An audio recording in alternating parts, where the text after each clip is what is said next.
રાજકારણ અને બિઝનેસ આ બંને ક્ષેત્રો એવા છે જ્યાં અનુભવ અને ઉંમર જોવાય. પણ જૂનાગઢનો માત્ર 24 વર્ષનો એક યંગસ્ટર જે આ બંને ક્ષેત્રમાં પોતાની જે મોટી જવાબદારી છે તે નિભાવી રહ્યો છે. કે લાઈક 17 વર્ષની એજ ઉપર કોલેજ 18 વર્ષ 17 વર્ષ 18 વર્ષે કોલેજ ચાલુ થાય બરાબર, કોલેજના ફર્સ્ટ યરમાં બીબીએ. બટ માઇન્ડમાં એ હતું કે બિઝનેસ કરવો હોય, તો I launch my first application ફિટી ઇન્ડિયા. બે રસ્તા હતા મારી પાસે, કાં હું બિઝનેસ કરું અને કાં પછી જોબ કરું, જે રીતે આપણે રેગ્યુલર વે હોય. એ એપ્લિકેશનની અંદર એ બિઝનેસ કરવો જરૂરી હતો, કારણ કે ફાઇનાન્શિયલ સ્ટેબલ ના હોય તો પોલિટિક્સ થવાનું નથી. કારણ કે તમે ક્યાં સુધી જઈ શકો જ્યાં સુધી તમારા ઉપર ઘરની જવાબદારી નથી. કે કોકરોચ પાર્ટી કે આપ, ઓનલી ભારત. જો એન્ટરપ્રિન્યોર કે પછી પોલિટિશિયન. Political entrepreneur.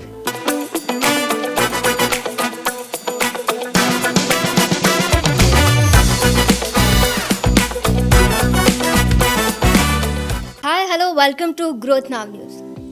રાજકારણ અને બિઝનેસ આ બંને ક્ષેત્રો એવા છે જ્યાં અનુભવ અને ઉંમર જોવાય. પણ જૂનાગઢનો માત્ર 24 વર્ષનો એક યંગસ્ટર જે આ બંને ક્ષેત્રમાં પોતાની જે મોટી જવાબદારી છે તે નિભાવી રહ્યો છે. જ્યાં આજના ઝેન્ઝી માટેનું એક ઇન્સ્પિરેશન એવા અક્ષત મહેતા આજે આપણી સાથે છે. Akshat, welcome to Growth Now News. Thank you. Akshat, 24 વર્ષની ઉંમરે બિઝનેસમાં અને પોલિટિકલ પાર્ટી સાથે જોડાવું, અત્યાર સુધીની આ જે સફર છે તે કેવી રહી? તમે કહ્યું એમ કે 24 વર્ષની ઉંમર નહીં, પણ હું અહીંયા શરૂઆત કરી હતી લાઈક 17 વર્ષનો હતો. At that time I was thinking કે કંઈક કરવું છે લાઈફમાં, શું કરી શકાય, આ છે તે છે. તો ત્યારે એવું લાગ્યું કે દેર આર ટુ પાથ્સ, કે સ્ટડી કરીએ, લાઈક બેચલર્સ પૂરું કરીએ and then go for the job, right. અને એ એજ ઉપર ત્યારે આપણે જોઈ શકાય કે તમે જે રીતે ઇન્ટ્રોડક્શન આપ્યું કે પોલિટિક્સનું પણ છે, અને હું ભારતીય જનતા પાર્ટી સાથે જોડાયેલો છું. એટલે જ્યારથી બાળપણથી પણ ફેમિલીમાં પણ એવું બધું માહોલ હતો કે જે મોદી સાહેબની છબી છે એમનાથી ઇન્સ્પિરેશન હતું, બરાબર. તો એમની સાથે લાઈક એક અલગથી લગાવ હતો. એક વસ્તુ એ કે કંઈક આપણે એવું કરી શકીએ કે જેથી સમાજને કંઈક કામ આવે, અને બીજી વસ્તુ એવી કે પર્સનલ ગ્રોથ માટે ફાઇનાન્સ સ્ટેબિલિટી જરૂરી છે. લાઈક તમે ફાઇનાન્શિયલ સ્ટેબલ નથી તો તમારું કંઈ જ નહીં છે, બરાબર. તો બે રસ્તા હતા મારી પાસે, કાં હું બિઝનેસ કરું અને કાં પછી જોબ કરું, જે રીતે આપણે રેગ્યુલર વે હોય એ રીતે જઈએ. સો આઈ ચૂઝ દેટ વન, કે બિઝનેસની સાથે પોલિટિક્સ પણ કરીએ. અને ધીમે ધીમે રસ્તા ખુલતા ગયા, કામ કરતો ગયો, રસ્તા ખુલતા ગયા. At that time I don't know કે આટલું બધું મળશે, અહીંયા સુધી પહોંચશું એવી કંઈ જ ખબર નહોતી. But things are going good.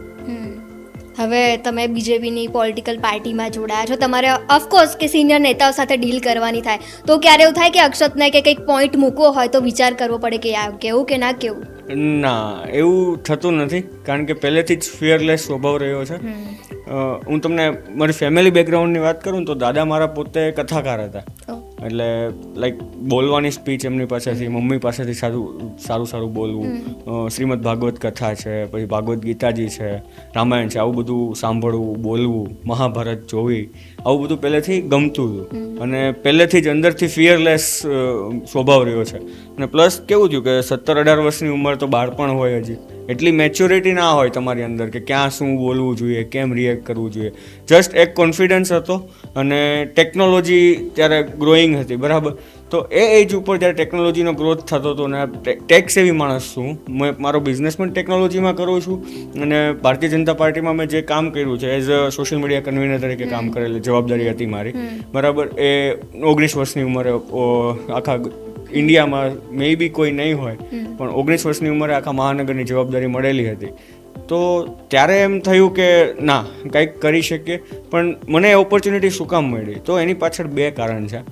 એક ટેકનોલોજી અને ફિયરલેસ સ્વભાવ, કે લાઈક કોઈ મોટા વ્યક્તિને મળીએ, સાંસદશ્રી સાથે મુલાકાત થઈ, શહેર અધ્યક્ષ સાથે મુલાકાત થઈ, લાઈક એમને મારો બીજી વસ્તુ કે બોલવાનો પણ શોખ, એટલે એવી વિડીયોઝ બનાવતો નાના. ત્યારે તો શરૂઆત હતી. તો જુનાગઢ પ્રત્યે મને અલગથી પ્રેમ છે, કારણ કે અમારી સ્વર્ગ અને દત્ત અને દાતારની ભૂમિ કહેવાય, બરાબર, અને તમે ચોમાસામાં આવો ને તો તમને સ્વર્ગનો અનુભવ થાય જુનાગઢમાં. એટલે જુનાગઢ વિશે આમ એક્સપ્લોર કરતા એવા વિડીયોઝ બનાવ્યા. પછી ઇલેક્શનમાં સાંસદશ્રીને માટે મતની અપીલ કરતા, ત્યારે તો મારી પાસે ચૂંટણી કાર્ડ પણ નહોતું, પણ એટ ધેટ ટાઈમથી એ બધું બોલવાની ને એવી બધી ટેવ હતી, એ ફિયરલેસ સ્વભાવ હતો, એના કારણે રાજકારણમાં જતો રહ્યો. અને પ્લસ પછી ડીલ કેમ કરવી ને એ ચાલુમાં આવડતું ગયું, કે કોઈ મોટા વ્યક્તિ છે એમની પાસે એમનું બિહેવિયર શું છે, એ લોકો કઈ રીતે ડીલ કરે છે, એ લોકો સંગઠનના કામ કેમ કરે છે. તો એ બધું એમને જોતા જોતા એમની સાથે રહી રહીને પૈડા ભાંગા. પછી ઓબ્વિયસલી ભૂલ તો થવાની જ, આવી ફિયરલેસ સ્વભાવ હોય, ક્યારે શું બોલવું, બાળક બુદ્ધિ હોય, ખબર ન હોય, ખીજાય ખરા મોટા નેતાઓ. અને ખીજાય એટલે તમે બિલીવ ના કરી શકો એ હદથી તમને ખીજાય, પણ એને એઝ અ મોટિવેશન તરીકે જોયું. એને આપણને એમ થાય કે ના, આ લોકો ખીજાય છે, ક્યારેક તો રડવું પણ આવી જાય કે મને કારણ વગર ખીજાય, મને આમ કેમ કીધું, આમ કેમ કીધું. બટ ધેટ્સ ધ વે, અને એ રીતે આપણે શીખી શકીએ. મારા પપ્પા મને હંમેશા કહે, લાઈક કોઈ પણ વસ્તુ છે તો હું ઘરે આવીને પપ્પાને બધી વાત કરું, તો પપ્પા મને એમ કહે કે ચાલે બેટા, જેટલું તને ખીજાય, જેટલો તું પડીશ, જેટલી ગાળો પડશે એટલું આગળ વધીશ. કોઈ દિવસ ક્યાંય જઈ અને કોઈ તને ખીજાય તો કંઈ બોલતો નહીં, જેટલું સહન કરીશ એટલો જ આગળ વધીશ. એટલે આ બધી બાબતોમાંથી શીખતા ગયા ડીલિંગ ઇઝી થતી ગઈ. એક ફિયરલેસ સ્વભાવ, અને ક્યાંય શરમ ન આવે, મતલબ બોલી દેવાનું, ભાઈ ભૂલ થશે, આપણે ગુનો તો નથી કરતા. આ સ્વભાવને લીધે અઘરું નથી પડ્યું, વાંધો નથી આવ્યો એમ.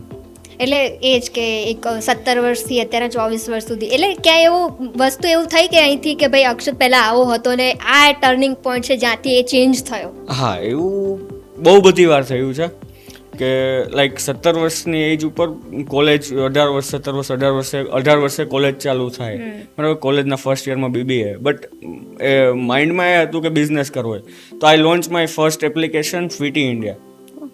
એ એપ્લિકેશનની અંદર એ બિઝનેસ કરવો જરૂરી હતો, કારણ કે ફાઇનાન્શિયલ સ્ટેબલ ના હોય તો પોલિટિક્સ થવાનું નથી. કારણ કે તમે ક્યાં સુધી જઈ શકો જ્યાં સુધી તમારા ઉપર ઘરની જવાબદારી નથી. 18 વર્ષે તમારા ઉપર ઘરની જવાબદારી ના હોય, પણ તમે 25 વર્ષના થાવ, 30 વર્ષના થાવ, એ અમુક સમય આવે તમારે 100% ઘરની જવાબદારી લેવી પડે. તો એ વખતે મારા મગજમાં એ હતું કે હું 25 વર્ષનો થાઈશ ત્યારે હું કમાતો હોઈશ, મારી પાસે કંઈ હશે કે, કારણ કે મેં ઘણા એવા બધા પણ રાજકારણમાં ઘણા એવા લોકો જોયા કે 24/7 રાજકારણ કરે, અને ઘરે જાય ને તો ન પૈસા હોય, ન સારી સિચ્યુએશન હોય. That's not a good thing. તમારે તમારા ફેમિલી માટે, તમારા પર્સનલ લાઈફ માટે કે એક મિનિમમ અમાઉન્ટ તમારી પાસે હોવી જોઈએ લાઈફ સર્વાઈવ કરવા માટે, બરાબર, અને સારી લાઈફ જીવવા માટે. તો આ વસ્તુ ત્યારે હતી. ફિટી ઇન્ડિયા એપ્લિકેશન લોન્ચ કરી અને પછી પોલિટિક્સમાં જોડાઈ ગયો. પણ ફિટી ઇન્ડિયા જ્યારે મારી એપ્લિકેશન લોન્ચ કરી ત્યારે બિઝનેસનું કોઈ મને આઈડિયા નહોતો કે like how to do business, finance calculate કેમ કરવા.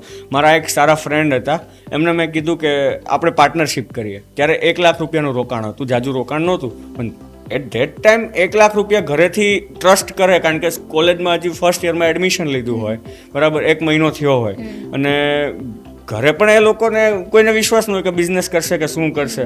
અને ત્યારે આપણે આમ જાંગડ, આપણે સૌરાષ્ટ્રની ભાષામાં કહીએ તો આપણે હાવ જાંગડ માણસ હતા, બરાબર. ત્યારે કોઈને આપણા ઉપર ટ્રસ્ટ જ ના આવે. તો એક ફ્રેન્ડને કન્વિન્સ કર્યા, એણે 1 લાખ રૂપિયા મારા બિઝનેસમાં ઇન્વેસ્ટ કર્યા, એને 30% પાર્ટનરશિપ ત્યારે આપી. મેં કીધું તમે 30%ના ભાગીદાર, બધી મહેનત મારે આ છે તે. એમના માટે 1 લાખ રૂપિયા મોટી રકમ નહોતી, પણ મને 1 લાખ એટલે બહુ મોટા પહાડ જેવા લાગતા હતા. તો ત્યારે બિઝનેસ ચાલુ કર્યો ત્યારે કંઈ જ ખબર નહોતી.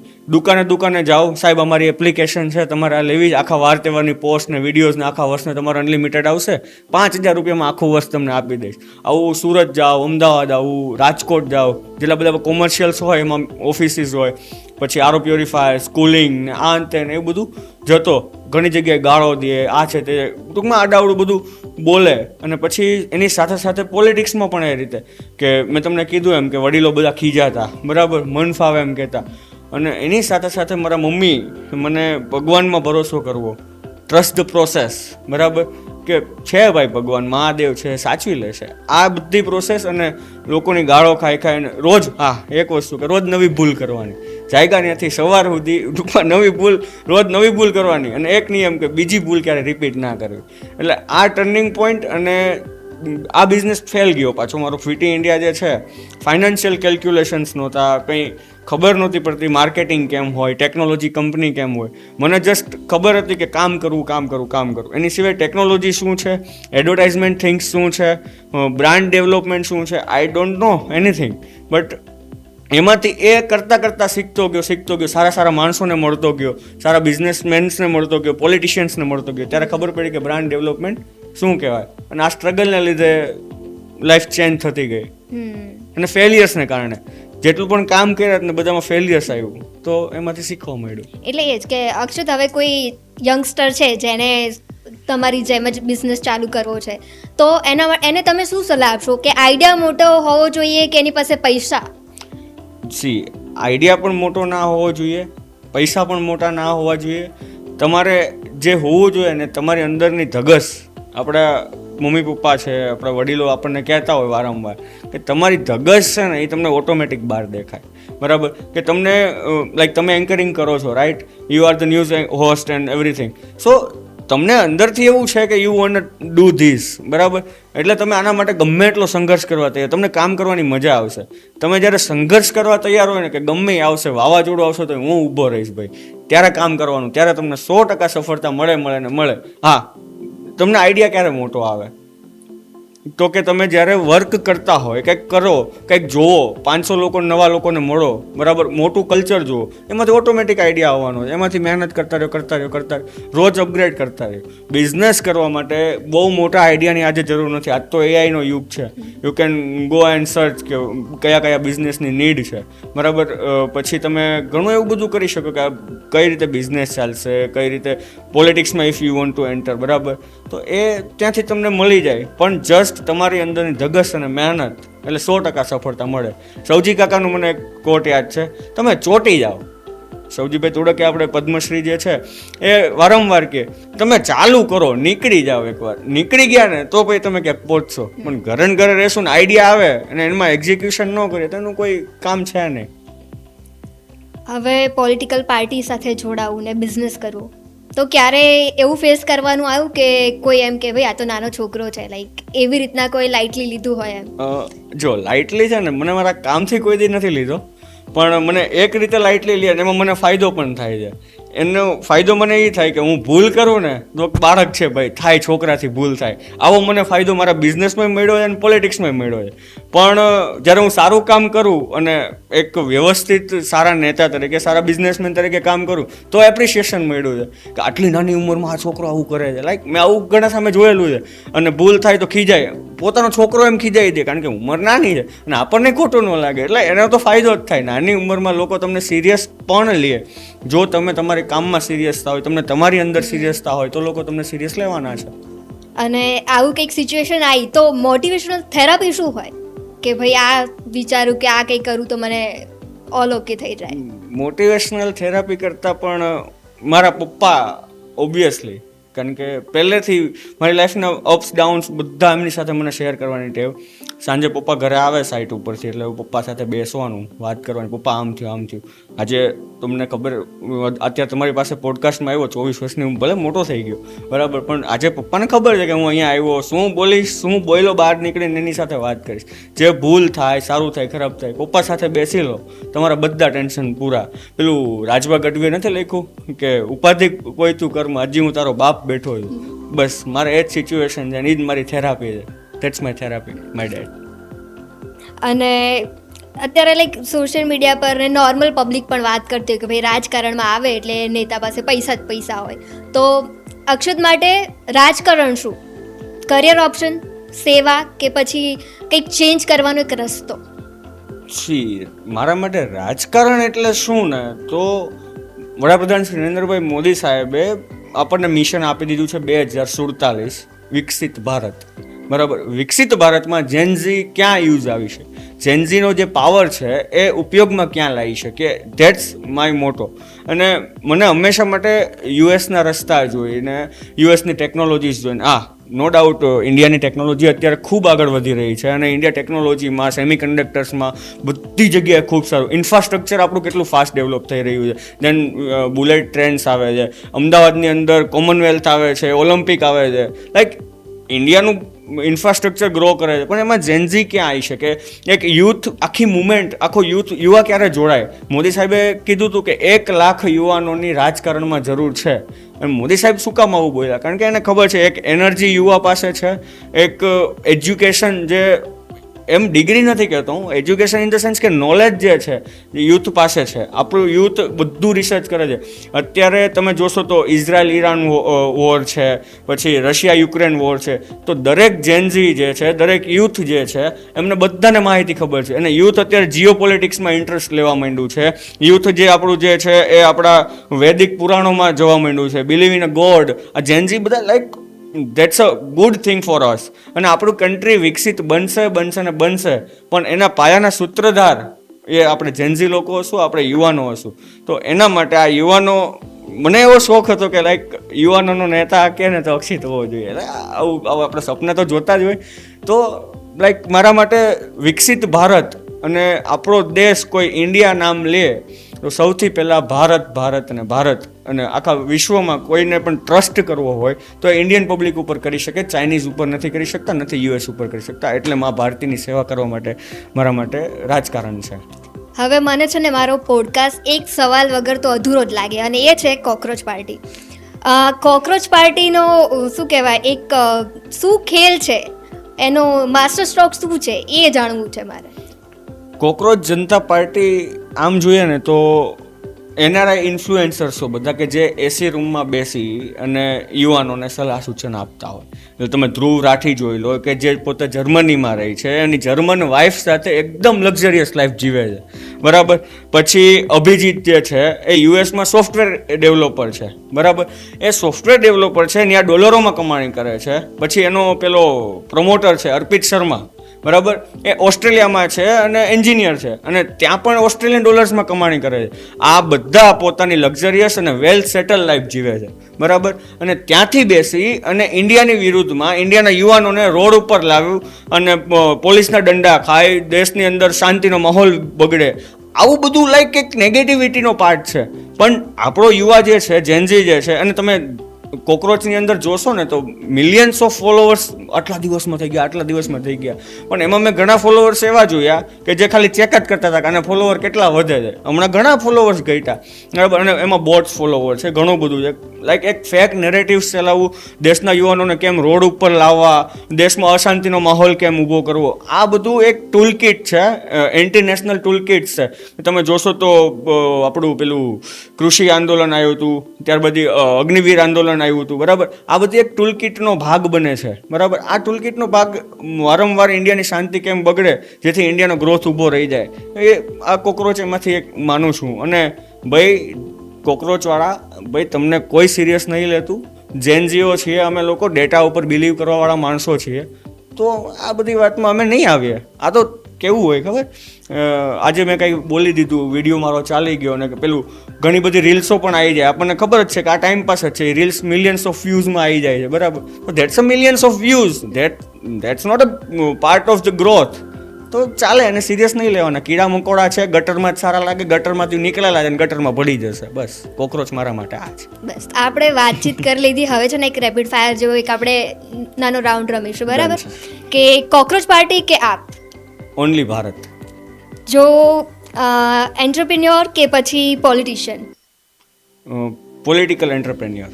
ફ્રી ટાઈમમાં શું કરવાનું ગમે? મમ્મી પપ્પા ને ભાઈઓ સાથે બેસીને હરવું. સોશિયલ મીડિયાની સારી વાત ને એક ખરાબ વાત? સોશિયલ મીડિયાની સારી વાત કે તમને જાજી બધી પબ્લિક સુધી, તમારે લાઈક 1000 લોકોને મળવું હોય તો 1000 લોકો આમ રૂમમાં બેઠા હોય કેવા લાગે, પણ એ 1000 લોકો સુધી તમારો વ્યૂઝ પહોંચે છે, મિલિયન્સ ઓફ વ્યૂઝ પહોંચે, તો તમે એક વાયરલ થાવ, તમારો બિઝનેસ ગ્રોથ થાય, તમારું સેલ ત્યાંથી જનરેટ થઈ શકે છે. That's a business part. અને તમે સોશિયલ મીડિયામાં છો અને તમે તમારો પર્સનલ વ્યૂ કંઈ કહેવા માંગો છો, તો એક તમે પોતાની અવાજ બની શકો. તમારે બીજા પ્લેટફોર્મની જરૂર નથી, તમારું પેજ છે, તમારું અવાજ છે. અને નેગેટિવ પોઈન્ટ સોશિયલ મીડિયાના બહુ બધા છે. લાઈક જે રીતે કોકરોચ વાત કરી, એ કોકરોચ નેગેટિવ જ કહેવાય ને. લાઈક ટૂલ કિટ તમારે ઊભી કરવી, પેઇડ પ્રમોશન્સ, આ છે તે ખોટે મતલબ એક આખું ફેક નેરેટિવ્સ બનાવવા, દેશને ઊંધી દિશામાં લઈ જાવો, બરાબર. આ બધું એક નેગેટિવ પાર્ટ છે. ઘણા બધા નેગેટિવ્સ છે. આમાં વડીલોને તમે કોમેન્ટ્સમાં વડીલોને તમે પૂછશો તો ઘણું કહેશે કે છોકરા આખો જ મોબાઈલ લઈને બેઠા રહે, કામ નથી કરતા, આ છે તે. તો ઘણા બધા પોઈન્ટ છે. આપણું પેલું અટેન્શન સ્પેન્ડ ટાઈમ ઓછો થઈ ગયો છે. આપણે 15 સેકન્ડથી વધારે ક્યાંય એટેન્શન નથી આપી શકતા. That's a bad thing for social media. હવે લાસ્ટમાં કે આજના એઝ અ યંગસ્ટર તમે આજના યુવાનોને શું મેસેજ આપશો કે જે લાઈફમાં આગળ વધવા માંગે છે?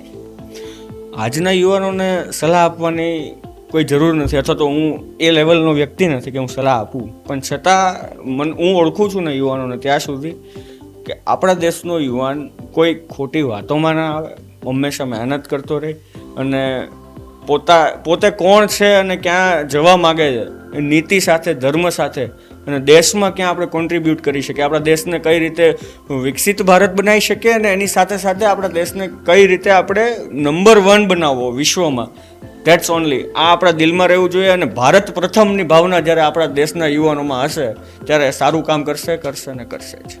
That's all. બસ તો આજ માટે આટલું જ. ફરી મળીશું એક નવી જ હસતી નવી વ્યક્તિ સાથે. ત્યાં સુધી નમસ્કાર.